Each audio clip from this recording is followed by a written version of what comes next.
Welcome into Pittsburgh Steelers Talk by Chat Sports. I am Tom Downey, and we're going to begin today's show with an update on the latest in a long line of moments, I'll call it, in the Antonio Brown saga. And AB, as my boy Thomas Mott mentioned on yesterday's video, tweeted this out, that he just want to retire a Steeler.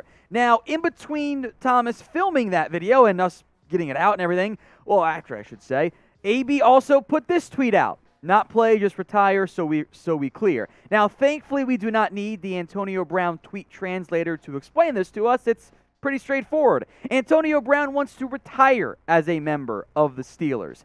Is that something you're on board with? Do you want AB to sign that one-day contract and end his career as a member of the organization, or are you kind of over him and his drama? A classic Chat Sports question here.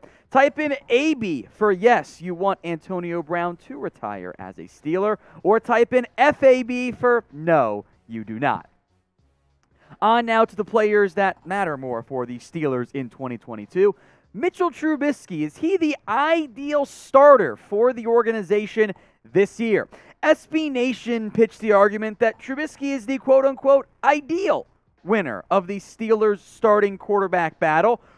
We'll get into their arguments here in a second, but there is going to be a real quarterback battle this offseason. The Steelers spent a first-round pick on Kenny Pickett, and they gave Trubisky not that much money, a very cheap vet minimum $1.035 million salary this year, and a $5.25 million signing bonus spaced out over 2 years. He is getting backup money this year. Now, here was the argument from SB Nation. Quote, with Trubisky as the starter, the quarterback competition would end logically. He is the proverbial bridge quarterback brought here to hold down the fort until Pickett is ready to take over. If Trubisky proves himself capable, the Steelers can bring Pickett along slowly. They can ease him into the starting lineup at a time that is most conducive to his growth, and development, rather than asking him to command an offense in transition against an unfavorable schedule. Plus, their signing of Trubisky will not be for naught. He will have validated their investment and served his purpose. Trubisky may not be the ideal quarterback for the Steelers over the long term, but for now, Trubisky emerging victorious would be the ideal result to their quarterback competition. SB Nation keeps using the word ideal, and I do not think it means what they think it means. That's not what ideal is. That's logical. That's short term. The ideal outcome for Pittsburgh is that Kenny Pickett proves he is ready to go right now and that he is their starting franchise quarterback. That is what the organization wants. If you spend a first-round pick on a QB, you want him to take over as soon as possible because you have a cheap quarterback who is young and you can build around him as fast as possible.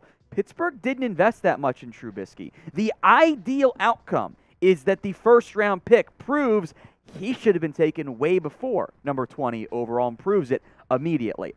We'll spend some more time on this, but of the three options at QB for Pittsburgh, who do you want them to start at the position? Type in MT for Mitch Trubisky, KP for Kenny Pickett, or MR. We'll throw in some Mason Rudolph for all you truthers out there as well. This is the pinned comment on today's video, so if the ad break comes here on YouTube, take advantage of it. Head down there and let me know. I think the answer is Kenny Pickett. He is your long-term and ideally your short-term option.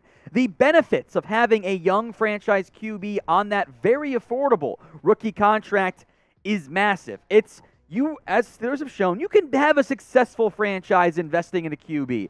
The easiest, not that anything's easy in the NFL, but the easiest path to success at QB is to A, have Tom Brady, or B, have a cheap rookie quarterback contract who plays like a top 10 QB. The sooner Pickett can emerge as that option, the better. And the point of drafting a veteran like Pickett in terms of like experience at the college level is what I mean by veteran there, more polished, I should say, over a raw option like Malik Willis is that you can get Pickett on the field sooner than later, and they liked him, of course, more as a prospect. The Steelers invested a hell of a lot more in Pickett than what they did in Trubisky. He's counting $3.66 million on the cap this year. That is backup quarterback money, and it's 2.63 change, etc. next year. The Steelers did not invest that much in Trubisky. If he is one and done, you're looking at a contract of about $6 million or $6.5 million. Sorry, math is terrible. $5.5 million. That's not bad by any stretch of the imagination. So the investment in Pickett makes him the ideal outcome. He might not win it for week 1, but ideally that's the path the Steelers end up pursuing. Now, if you believe in Kenny Pickett, go get his jersey today. Chatsports.com/Pickett. We'll put that link in the comment section and in the description. The rookie jerseys are out, and you can get one for the Steelers' new franchise QB in the comment section and in the description. So check out yours today. All right, some more rumors here. How about signing Eric Fisher? ESPN has predicted the Steelers will land Fisher in what's left of NFL free agency. I would argue Fisher is one of the best free agents left unsigned, a player who we have talked about in the past on this channel, because you're all subscribed and you know that, right? The Steelers, I believe, and I know at least some of you feel similar, could use a better, more proven left tackle option, someone who is more reliable. Here's what Bill Barnwell of ESPN pitched. The Steelers started rookie fourth-rounder Dan Moore for 16 games in last year and didn't get great results. Moore ranked last in the NFL in pass block win rate and was about league average against the run. The Steelers shouldn't immediately abandon their hopes of developing Moore into a viable tackle, but adding Fisher would give them a more reliable left tackle to protect first-round pick Kenny Pickett. Now, Fisher's numbers last year were not great, at least not what they were at his peak in Kansas City. 7 sacks, 11 hits. Remember, though, that sacks are often, not always, but often, a quarterback stat. And when Carson Wentz is your QB, he's going to do some stupid things back there and get your left tackle into trouble when he didn't make that bad of a mistake. We use PFF because they're the only ones with public offensive line data available, so we use what we can there. His run grade was a lot better than Dan Moore, as we'll get into in a minute. But first, you guys know who Eric Fisher is, former first-round pick, Chiefs and Colts. Would you sign him to what, at this point, should probably be a fairly team-friendly contract? Sound off in the comments section. Why for yes you would, and for no you would not. I'm not anti-Dan Moore, by the way, but even though Pittsburgh addressed, solidified, stabilized their interior of the offensive line, it's the tackle spots that have me worried. Look, Chuck Okorafor is going to be a piece. They paid him at least for this year. The other spot, left tackle, I'm not in love with. And Dan Moore did about as well as you could have expected realistically for a rookie fourth-rounder. Typically, you're not starting a rookie fourth-round pick at left tackle. High on the sacks. Hurries were high. I didn't think he fared great in the run game. It is noteworthy that the Moore sacks allowed and the Fisher sacks allowed are the same. I do wonder if that number could dip this year, given the fact that Trubisky or Pickett offer more mobility than what Big Ben did in his final days as the Steelers franchise guy. But I trust Fisher more as my blindside protector than I do Dan Moore right now. If the Steelers make more moves, you know we're going to break them down, including the 8 they made yesterday. That's coming up here in a second. But first, make sure you guys are subscribed. We have passed the 13,000 mark. Thank you all so much. And now we are 701 away from 14K. Help us get there. In exchange for subscribing, you get free daily videos here on Pittsburgh Steelers Talk. So if you haven't already, subscribe right now. Let's break down those roster moves made here. 4 players added following rookie minicamp tryouts here. Trayvon Mason, the defensive tackle. Carlins Platel, the cornerback, elite name, by the way. Nick Skiba, the kicker, I believe, from South Carolina. And the one that intrigues me the most, by the way, is Tyler Snead, the wide receiver out of ECU, who, as weird as things are in the end because it's college football, he was actually a 4th-year sophomore for ECU. Oh, wait, I was wrong. Wake Forest was the kicker. My bad.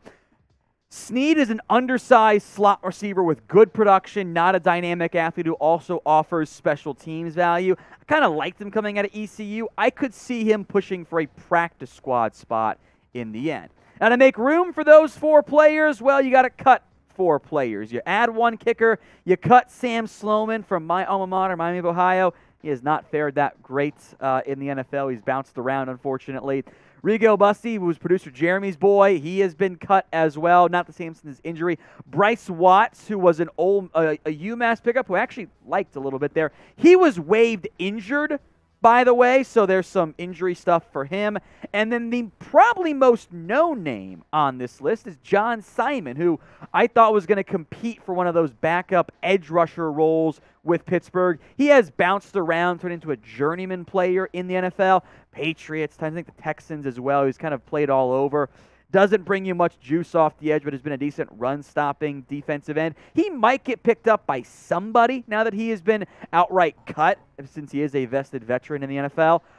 But I think his career is bordering on over at this point. If you haven't already, once again, I'm asking you to subscribe. If you made it all the way to the end of today's video, you guys are awesome. But we need you to subscribe for more free Steelers videos right here at Pittsburgh Steelers Talk.